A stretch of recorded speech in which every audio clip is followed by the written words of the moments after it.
Linda always forgot my birthday. Not once, not twice, every year. The first time, I told myself she was busy. The fifth time, I blamed distance. By the 20th, I stopped buying a cake. And by 62, I had convinced myself birthdays were for children, not women like me, women who learned to expect silence from the people they loved most. Then one Facebook photo appeared on a rainy Thursday morning. And everything I believed about my sister, my family, and the past we survived together, shattered in a single click. My name is Linda, and this is how forgetting my birthday became the secret that changed my life.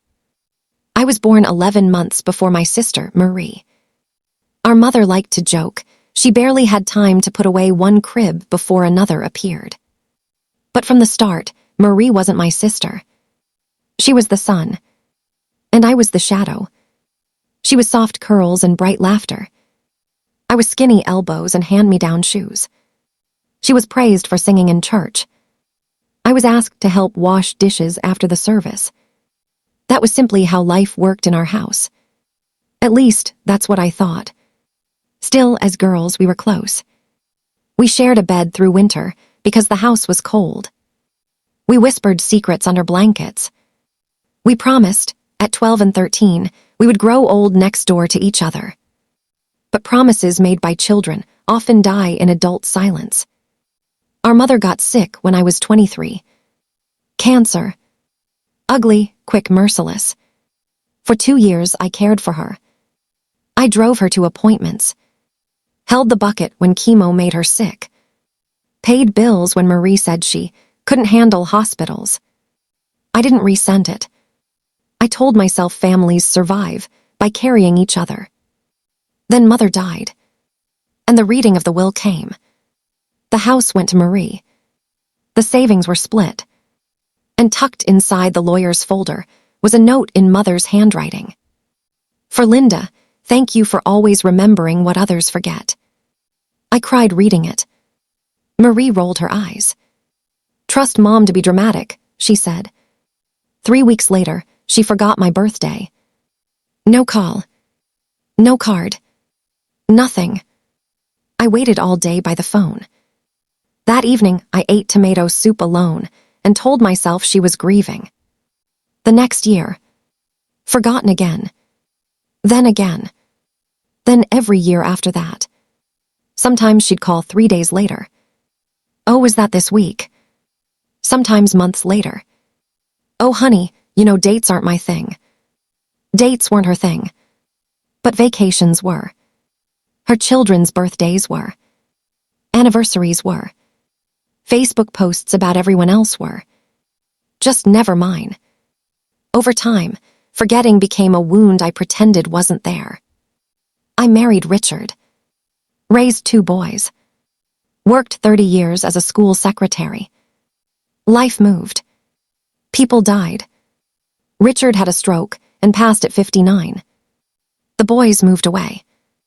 And somehow the silence around my birthday became heavier in widowhood. Because on your birthday, silence feels louder. Last year I turned 62. No call from Marie. By noon, I stopped checking my phone. By evening, I turned it face down. The next morning, there was one text. Sorry sis, crazy day. 2 words can sometimes hurt more than none. Sorry sis. As if forgetting me were a spilled cup of coffee. I nearly blocked her. But blood has a strange grip. Then came that Thursday. Rain tapping windows. Coffee gone cold. I was scrolling Facebook to distract myself. Dog videos. Political nonsense. Grandchildren pictures. Then I saw Marie had posted a photo. A black and white picture. 2 little girls in a bed. Under one blanket. Whispering. Me and Marie. My breath caught. Caption. To the sister who saved me every year on her birthday, I owe you the truth. I stared. Hands shaking. Comments flooded beneath it. What truth? So beautiful. Tell us. Then Marie posted another photo. old yellowed hospital bracelet with my name and a date. My birthday. I stopped breathing. I called her immediately. She answered on the first ring, crying. "Linda," she whispered. "What is this?" Silence. Then words I never expected. "I didn't forget your birthday." What? I could never forget it. I sank into a chair. "Rain louder now." "What are you talking about?" And then she told me. The truth had lived buried for 62 years. I was supposed to die the day I was born. Mother hemorrhaged. There were complications. Doctors focused on saving her. Not me. But a nurse fought for me, kept me alive. And Mother believed my birth nearly killed us both. Every birthday triggered her guilt, her fear, her trauma. So she refused to celebrate it. Never cake. Never parties. Never candles. And she made Marie promise, when Marie was 8 years old, never to mention my birthday either. I laughed bitterly. "You obeyed that for 50 years. Marie sobbed. "You don't understand." "No, I don't." She said if I ever told you, it would destroy you. I gripped the phone. Why now? Because of the Facebook photo. Because of the hospital bracelet. Because Marie had found Mother's journals after moving. And inside one journal was the truth even Marie hadn't known. On every one of my birthdays, Mother secretly sent money. Anonymous.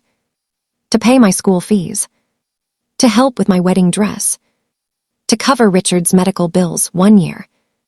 Even a check when my youngest went to college. Anonymous gifts I thought were miracles were from Mother. Every birthday. She hadn't ignored the day. She marked it in secret. Because guilt made her love crooked. I sat frozen. A lifetime rearranging itself. Then Marie whispered something that broke me. "I forgot publicly," she said. "But every year I baked you a cake." What? Never told you, just did it, because I felt too ashamed to break Mom's rule. I cried harder than I had since Richard died. Not because pain vanished. Because pain suddenly had a shape. An explanation. A story. And wounds with stories can begin to heal. 2 days later, Marie drove 3 hours to my house. She stood at my door older, smaller, frightened. Holding a cake. White frosting. Crooked writing. "Happy 62nd, Linda." I laughed through tears. "You're late." She smiled. "Only by 6 decades." We sat at my kitchen table and talked for 9 hours. About Mother. About fear. About all the ways families pass damage down disguised as protection. She brought the journals. I read Mother's words. "I never celebrate Linda's birthday because I see blood when I see candles. But I thank God for her every year." I pressed the page to my chest. I had spent decades believing I was forgotten. When really, I was loved badly. And there is a difference. Months passed. Marie and I became sisters again. Real ones. Not holiday card sisters. Daily call sisters. Soup-delivering sisters. Memory-sharing sisters. Then came my 63rd birthday. I expected dinner. Maybe flowers. Nothing more. Instead, I arrived at Marie's house and froze. The backyard glowed. Lights. Tables. 40 people. My sons had flown in. Grandchildren I rarely saw. Neighbors. Church friends. A banner stretched across the fence. Linda's first real birthday party. I covered my mouth. No. Marie walked up holding candles. 63 years overdue. People sang. I cried so hard mascara ran. My oldest son whispered, "Mom, Aunt Marie told us everything." Then he added something that nearly wrecked me. We never realized birthdays hurt you. Because silence doesn't only wound the person holding it. It teaches others to ignore the wound too. That night, after cake, Marie handed me a framed copy of the Facebook photo. 2 little girls under a blanket. On the back she'd written, "You were never forgotten. We were just trapped inside an old fear. Thank you for waiting for me." It hangs in my hallway now, where I pass it every morning. But the story doesn't end there. Because that Facebook post went viral. Thousands shared it. Women wrote me. Men wrote me. People said, "My father never said I love you until he died. My sister stopped speaking for 20 years. I thought I was forgotten too." Pain recognizes pain. And healing does too. A publisher even contacted me asking to include our story in an anthology about family secrets. At 63, I became a writer by accident. Funny, isn't it? I spent decades believing my story didn't matter. Then the story saved people, including me. Last month, I visited Mother's grave with Marie.